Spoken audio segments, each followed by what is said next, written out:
오늘 우리가 함께 나누실 말씀은 이사야서 45장 22절 말씀입니다. 이사야서 45장 22절 말씀입니다.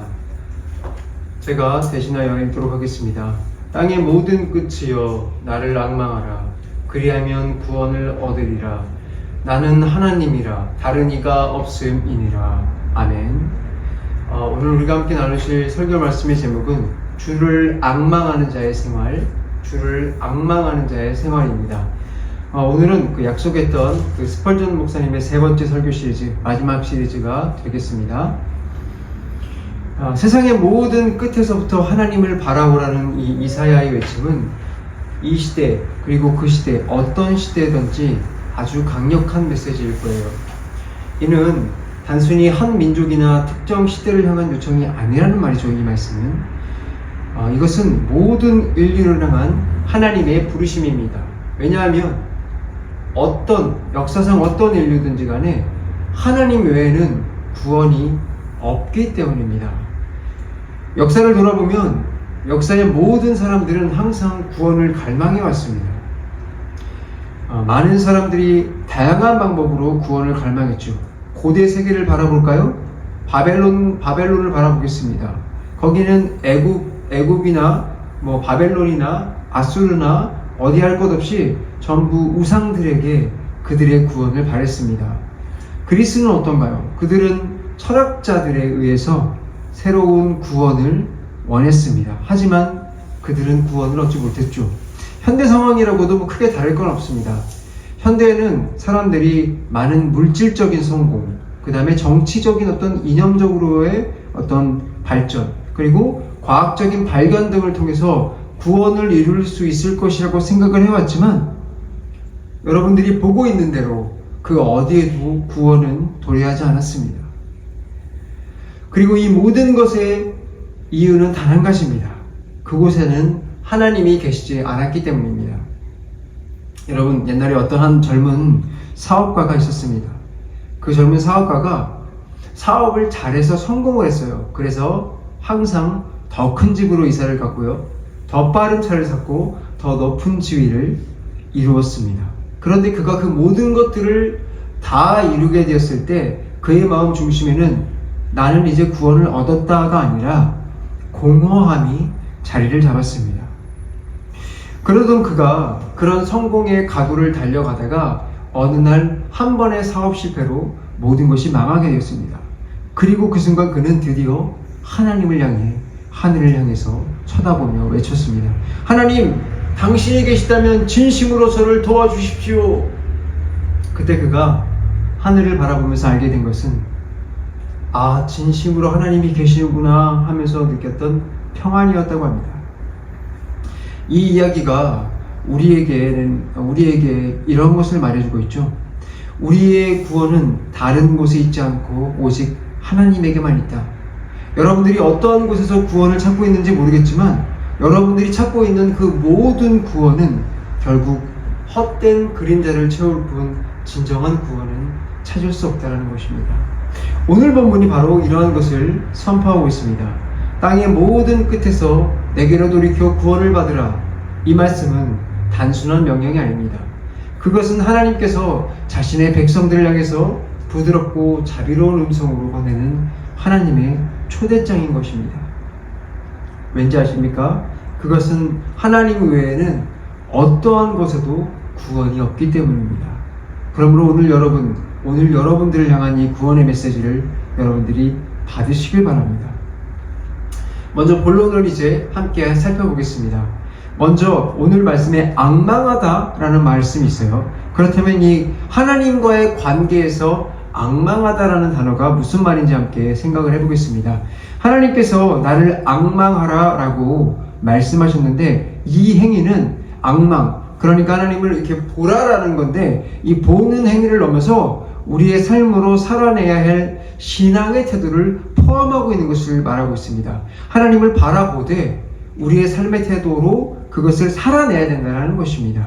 자, 이것에 대해서 제가 좀 더 자세하게 말씀드리겠습니다. 첫 번째, 하나님을 바라보며 그것을 살아낸다는 것은 무엇이냐? 첫 번째, 하나님의 존재를 인정하는 것입니다. 하나님을 앙망한다는 것은 그분의 존재를 깊이 인정하는 것이고 우리의 삶 속에서 참 하나님을 모시는 것을 말씀드리는 것입니다.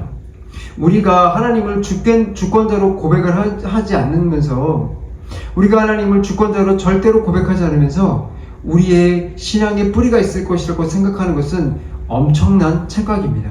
여러분들 혹시 이런 것들을 혹시 보신 적 있나요? 저는 영화에서 봤는데 차가 막 달려가다가 빠르게 달려가다가 갑자기 차가 속도가 줄면서 서버리는 것입니다. 왜 그러냐? 달리던 차에 기름이 떨어져서 그렇습니다. 아무리 우리가 열심히 달려간다고 할지라도 우리 신앙에 하나님을 중심에 모시지 않는다면 바로 이런 기름 떨어진 차와 같은 것입니다. 여러분들 잘 아시는 아이작 뉴턴이 태양계의 질서를 연구하면서 하나님의 존재를 인정했던 적이 있어요. 그는 이렇게 고백을 했습니다. 이 완벽한 질서와 조화를 보며 이를 설계하신 하나님이 계심을 나는 부인할 수가 없다. 하나님을 앙망한다는 것, 그것은 단순하게 하나님을 바라보는 것이 아니라 그분의 존재를 마음 깊이 인정하고 그분을 주님으로 모시는 태도인 것입니다. 자, 두 번째입니다. 기도를 통해서 자신을 맡기는 것이 바로 하나님을 앙망하는 것입니다. 하나님을 앙망하는 삶은 기도를 통해 우리의 모든 것을 그분께 맡기는 삶입니다.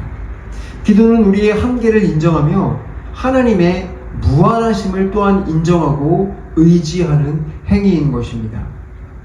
하지만 우리는 이것을 좀 잘 모를 때가 많아요. 우리가 그래서 기도할 때가 언제죠? 우리가 문제가 생겼을 때, 결국 우리의 힘으로 안 될 때, 마지막 때에만 하나님을 찾곤 하죠. 우리가 어려움에 처했을 때 여러분들은 가장 먼저 누굴 찾습니까? 앙망하는 모든 상황에서 가장 먼저 하나님을 찾아야 될 줄을 믿습니다. 스코틀랜드의 한 작은 마을에 어부가 조난을 당한 적이 있었어요. 그는 배 안에서 두 손을 모으고 기도를 하기 시작했습니다. 주님, 제가 할 수 있는 것은 아무것도 없습니다. 당신께 맡깁니다. 그러자 폭풍이 지나가고 그가 안전하게 구조가 될 수 있었어요. 그리고 그가 나중에 다시 이렇게 기도를 했습니다. 기도는 제 생명만을 구한 것이 아니라 제 영혼을 살렸습니다. 여러분, 기도를 등한히 할 수 있는 분들이 계신데 기도는 하나님과의 관계를 유지하며 그분을 앙망하는 가장 중요한 방법입니다. 그러므로 여러분들이 영적으로 하나님과 앙망하며 살고 싶으시다면 항상 기도하시기 바랍니다. 세 번째입니다. 오직 구원이 하나님께 있음을 인정하는 것입니다. 세상은 끊임없이 구원을 필요로 하고 있습니다. 그래서 세상은 정말로 구원을 위해서 노력을 하고 있지만 성경만이 우리에게 답을 주죠. 성경은 이렇게 말을 합니다.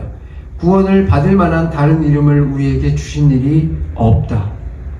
하나님을 앙망한다는 것은 우리의 노력이나 세상의 방법이 아니라 오직 하나님께만 구원이 있음을 고백하는 것입니다. 하박국 선지자가 이렇게 이야기를 했어요. 정말로 나는 어렵고 힘든 상황이지만 나는 여호와로 말미암아 즐거워하며 나의 구원의 하나님으로 말미암아 기뻐하리로다. 19세기 런던에서 이런 일이 있었어요. 어떤 한 부인이 평생 선행을 통해서 평안을 얻으려고 굉장히 노력을 한 사람이었어요. 근데 그의 마음속에는 평안은 고사하고 늘 항상 불안함이 있었습니다. 그가 어느 날 교회를 찾아가 목사님에게 이것을 이야기를 했죠. 그러자 목사님께서 그녀에게 이렇게 말했습니다. 자매님, 구원은 당신의 선행이 아니라 오직 예수님의 은혜에 달려 있는 것입니다. 이 말을 듣고 그녀는 그 즉시 하나님께 자신의 모든 것을 맡겼습니다. 그리고 그가 얻게 된 것은 무엇이었습니까? 드디어 그가 소원하는 평안을 얻게 되었습니다. 우리의 구원은 오직 하나님의 은혜로 이루어집니다. 여러분들의 노력으로 이루어지는 것이 아니라 오직 하나님의 은혜로 이루어지는 것입니다. 네 번째입니다.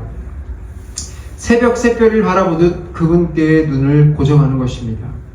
새벽 샛별은 밤의 어두움을 끝내고 아침이 다가옴을 알리는 빛이죠.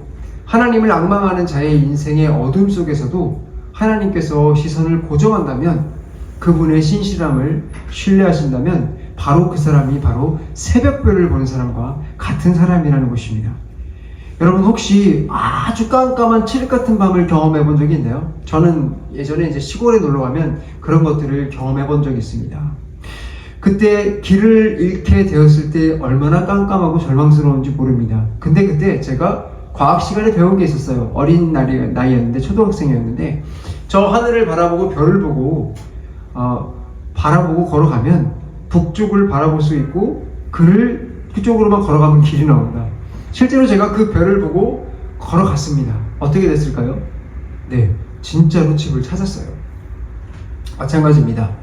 우리도 이렇게 깜깜한 밤을 살아가는 것과 마찬가지지만, 멀리서 그 빛을 본다면, 우리가 그래서 그 빛만 바라보고 나아간다면 우리는 올바른 길로 걸어갈 수 있게 된다는 것입니다. 옛날에 한 시각장애인이 산 정상에 올라가겠다라고 이야기를 했습니다. 그는 보이지 않았지만 친구의 손을 잡고 매일매일 한 걸음씩 올라갔습니다. 그리고 그는 이렇게 말을 했어요. 내 눈에 보이지 않아도 정상에 도달할 것을 믿습니다. 그는 마침내 정상에 도달하게 됐고 승리의 기쁨을 누리게 되었습니다. 여러분, 악망한다라는 것은 어두운 상황에서도 하나님께 눈을 고정하는 것이고 그분이 이루시는 구원을 신뢰하는 것입니다. 여러분들은 주님만을 악망하시기 바랍니다. 자, 그렇다면 구원의 어떤 부분을 우리가 악망해야 되는 것일까요? 두 번째입니다. 본문 두 번째, 구원의 어떤 부분을 우리가 악망해야 되는 것인가? 악망하는 부분을 조금 더 좁혀서 보도록 하겠습니다. 하나님을 악망한다는 것은 단지 구원의 시작만을 의미하는 것이 아닙니다. 구원은 처음부터 끝까지 전적으로 하나님의 은혜로 이루어지며 그 모든 과정에서 우리는 하나님을 의지해야 하는 것입니다. 그렇다면 우리가 구원에서 악망해야 될 구체적인 부분은 무엇일까요? 먼저는 용서입니다. 용서는 구원에 있어서 가장 첫 단계입니다. 전적으로 하나님만이 우리에게 용서를 해주실 수가 있으십니다. 우리가 하나님을 악망해야 되는 이유는 용서는 인간의 노력으로 되지 않는다는 것입니다. 그것은 하나님께서 그리스도 안에서 예비하신 속죄를 통해서만 가능하기 때문에 그렇습니다. 어느 왕이 있었어요. 어느 왕이 반역죄를 저지르는 신하에게 용서를 했습니다. 신하가 그 이야기를 듣고 너무 감탄을 했어요. 그래서 이 신하는 그 왕에게 자신의 목숨을 바쳐서 자신의 모든 것을 섬겼습니다. 우리도 마찬가지입니다. 우리의 죄는 오직 하나님의 은혜를 통해서만 용서를 받을 수 있는 것입니다. 하나님을 악망하는 자는 그리스도의 속죄를 통해 용서의 은혜를 붙잡아야 합니다. 두 번째입니다. 사죄입니다. 사죄를 위한 준비. 구원의 과정에서 하나님은 우리를 준비시킵니다. 우리의 삶 가운데 회개와 믿음을 일으키시고 은혜 위에 은혜를 더하여 주시는 것입니다. 에베소서 2장 8절에 이런 말씀이 있어요. 너희가 믿음으로 말미암아 은혜로 구원을 받았으니 이것은 너희에게서 난 것이 아니요 하나님의 선물이라. 여러분, 믿음은 하나님의 선물입니다. 우리는 하나님께서 주시는 준비의 은혜를 악망할 수 있어야 됩니다. 사죄는 이런 것과 같아요. 마치 농부가 씨앗을 심기 전에 밭을 가는 겁니다. 농부가 밭을 갈고 물을 대며 준비를 하지만 열매를 맺게 하시는 분은 하나님이시죠.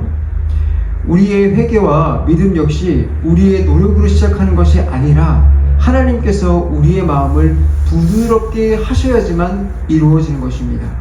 그러므로 여러분들은 사죄하시기 바랍니다. 세 번째, 마음을 새롭게 하는 일입니다. 구원에서 가장 중요한 부분 중 하나는 마음을 새롭게 하는 것입니다. 마음을 새롭게 하는 것. 이는 전적으로 성령님만이 역사하여 일을 하시는 것입니다. 거듭남은 우리가 스스로 이룰 수가 없는 것입니다.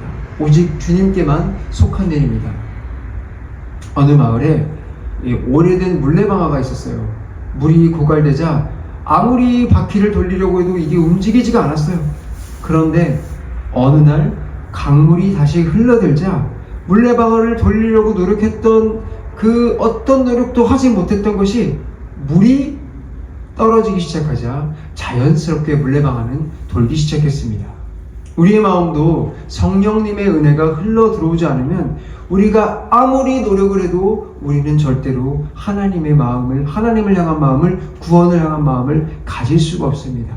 혹시 여러분 마음속에 지금 하나님을 향한 마음, 구원을 향한 마음이 전혀 없습니까? 머릿속에는 그런 마음이 있어야 된다는 생각이 드는데 마음속에 전혀 그런 마음이 들지 않는다면 우리의 마음 가운데 성령님께서 역사해 주시기를 소망하시길 바랍니다.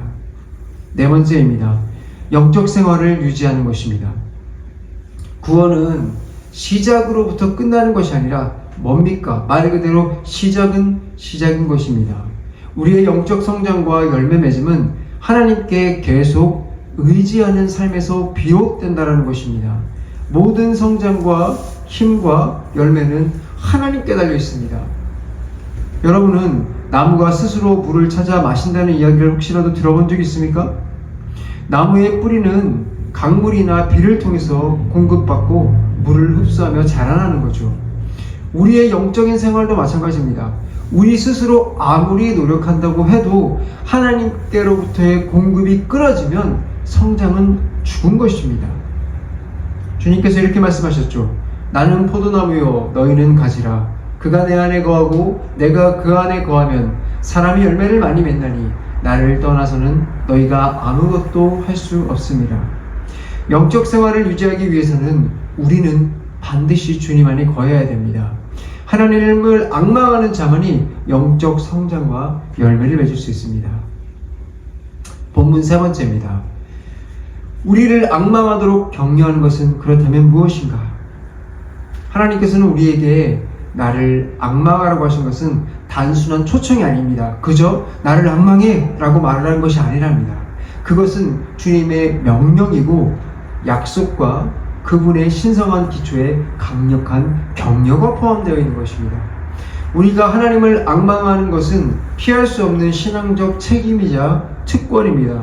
그렇다면 무엇이 우리로 하여금 하나님을 앙망하고 격려하도록 하는 것일까요?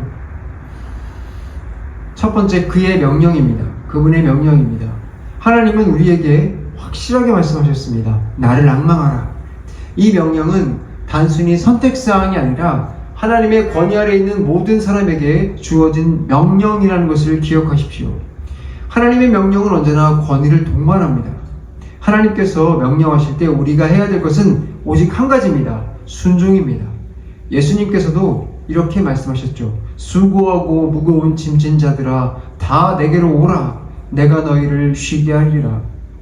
하나님께서는 우리의 유익을 위해서 앙망하라고 명령하십니다. 그러니 우리에게 순종은 유익일 수밖에 없는 것입니다. 어느 날 아이가 아버지의 손을 놓고 길을 뛰어가다가 길을 잃어버린 적이 있습니다. 아버지가 그를 크게 불렀어요. 나를 보라, 여기 있다.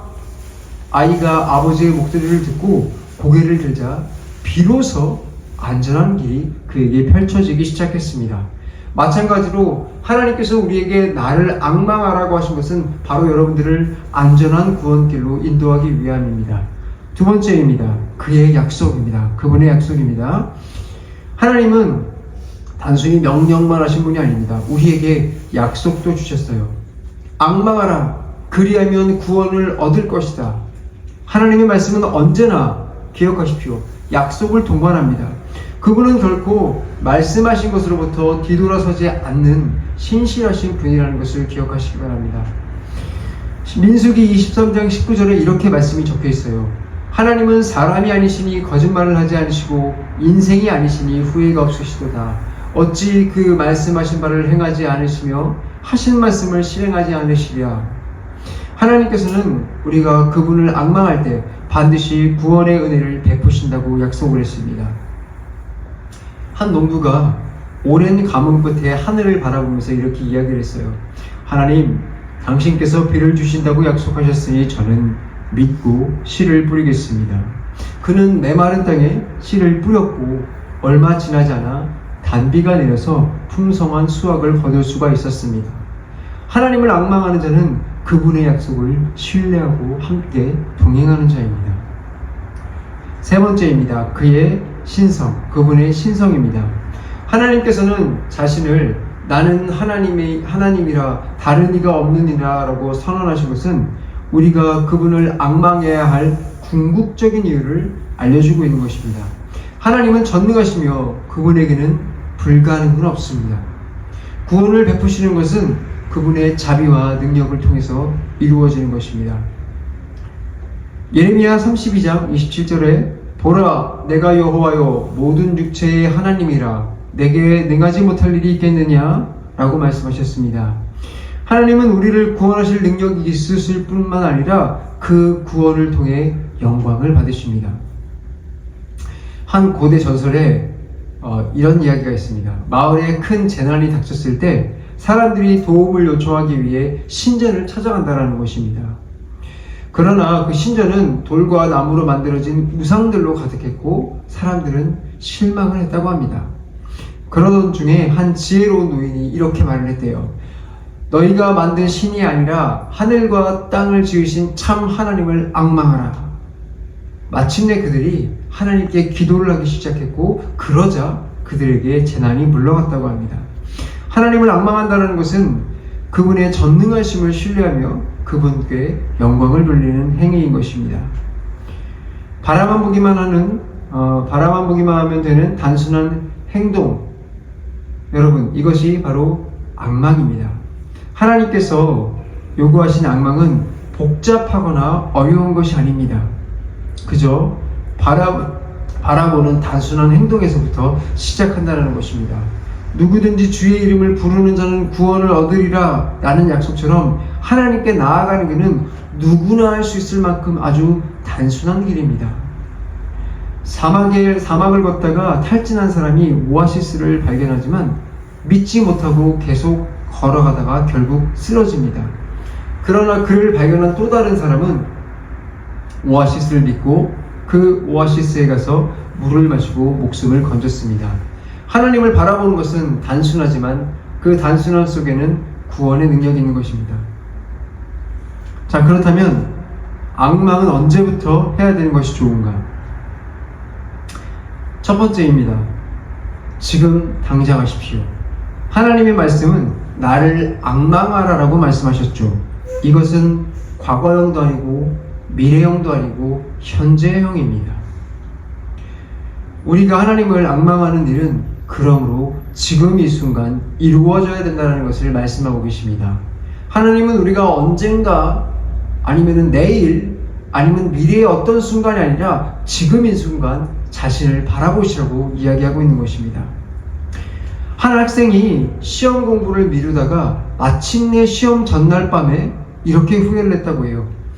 내일 하면 된다고 생각했지만 결국 하루도 내가 못 봤네. 진지하게 좀 볼걸. 우리의 영혼의 구원도 마찬가지입니다. 오늘 하나님께서 나를 앙망하라라고 이야기하시면 오늘 하나님을 바라보시는 것으로부터 시작해야 될 줄로 믿습니다. 두 번째입니다. 그 약속도 같은 시제이다. 하나님은 단순히 명령만 하신 것이 아니라 구원을 얻으라라고 말씀하실 때 약속도 함께 주셨다고 말씀을 드렸죠. 근데 그 말씀하신 그 약속도 현재형입니다. 앙망하는 자에게는 구원이 임하게 될 것이라는 것입니다. 그럼 여러분, 그러므로 기다리지 마시고 이 순간 하나님을 앙망하시기 바랍니다. 십자가에 못 박히신 예수님께서 이 강도들에게 이렇게 말씀하셨죠. 그 강도가 주님을 보면서 이렇게 얘기를 했습니다. 주여, 당신의 나라에 임하실 때 나를 기억하소서. 예수님께서 즉시 대답하셨습니다.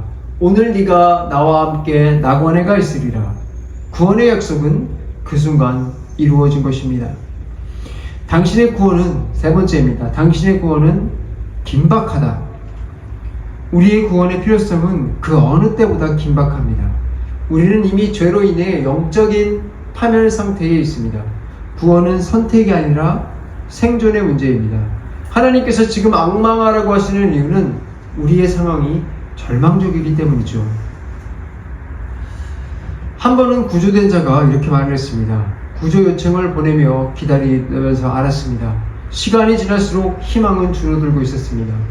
구조대가 제 시간에 도착하지 않았다면 아마 저는 죽었을 것입니다. 우리의 영혼도 동일합니다. 오늘 하나님을 앙망하지 않으면 내일은 없습니다. 네 번째입니다. 현재의 시간은 당신의 것이다. 과거는 이미 지나갔습니다. 미래는 아직 오지 않았어요. 우리가 사용할 수 있는 시간은 오직 현재뿐입니다. 하나님께서 우리에게 미래를 주고 계시죠. 하지만 그 미래는 결국 현재밖에 우리에게 주어지지 않습니다. 스펄전은 이렇게 말을 했습니다. 구원을 위해 가장 나쁜 날은 내일이다. 내일을 기다리는 사람은 하나님께서 주신 오늘을 놓칠 것이다. 우리의 인생은 짧습니다. 가장 긴 인생조차도 영원의 관점에서 보게 된다면 단 한순간입니다. 여러분들에게 죽음이 언제 찾아올지 모릅니다. 젊음도 금방 지나갈 것입니다. 하나님께서 지금을 강조하시는 이유는 우리가 남아있는 시간이 얼마 있는지 모르기 때문입니다.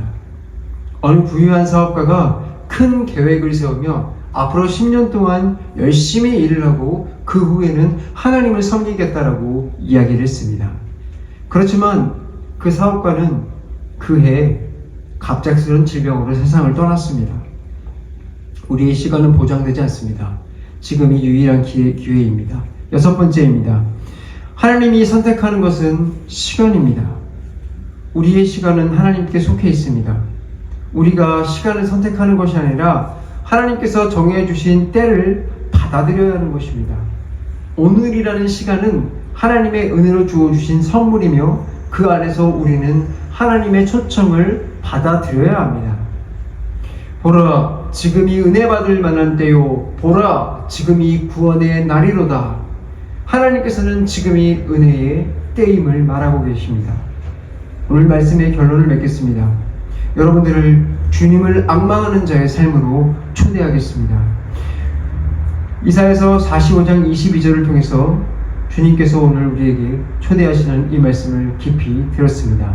땅의 모든 끝이여 나를 앙망하라. 그리하면 구원을 얻으리라. 나는 하나님이라 다른 이가 없음이라. 이 말씀은 단순히 한 번의 초청으로 끝나는 것이 아닙니다. 그것은 하나님께서 우리의 삶 전체를 향해 내미시는 손길이십니다. 오늘 설교를 통해서 우리가 배운 이 네 가지를 다시 한번 정리해 드리겠습니다. 하나님을 앙망한다는 것은 그분의 존재를 인정하고 기도로 자신을 맡기고 구원이 오직 하나님께 있음을 고백하고 그분께 시선을 두는 것입니다. 구원의 모든 과정에서 용서, 회개, 믿음, 거듭남, 영적인 성장, 그 모든 것을 하나님께 의지해야지만 가능한 것입니다. 하나님께서 우리를 앙망하도록 격려하시는 이유는 그분의 명령이며 그분의 약속이며 그분의 이 약속에 기대한 여러분들에게 능력이기 때문에 하나님께서 우리에게 앙망하라고 초대하고 계신 것입니다. 오늘 말씀이 여러분들에게 깨달아지기 바랍니다. 마지막으로 하나님을 앙망하는 가장 좋은 때는 바로 오늘 이 순간, 지금이라는 것을 기억하시기 바랍니다. 현재의 순간은 하나님의 은혜로 주어진 유일한 시간입니다. 이제 선택은 여러분들의 몫입니다. 하나님께서 우리를 향해 두 팔을 벌리시고 부르고 계십니다. 나를 앙망하라. 그리고 구원을 얻으라. 여러분들은 이 초대에 응하시겠습니까? 혹시 지금 마음이 공허하고 길을 잃은 듯한 느낌이 다가오십니까? 그렇다면 하나님께 시선을 돌리십시오. 그분께로 나아가시기 바랍니다. 구원의 시작을 아직 경험해보지 못했습니까? 오늘 이 시간이 바로 여러분들이 구원을 시작할 때라는 것을 기억하시기 바랍니다. 스펄전은 마지막에 이런 말을 했습니다. 하나님을 앙망하는 것은 영혼의 가장 단순하면서도 가장 위대한 행동이다. 누구나 할 수 있지만 모든 사람이 구원에 이를 수 있는 유일한 길이다. 사랑하는 성도님들, 지금 하나님께서 여러분들을 부르고 계십니다. 주님을 앙망하십시오. 지금 이 순간에도 그분을 바라보십시오. 그리하면 구원의 은혜와 평강이 여러분의 삶에 임할 것입니다. 오라, 우리가 여호와께로 돌아가자. 다 같이 기도하겠습니다.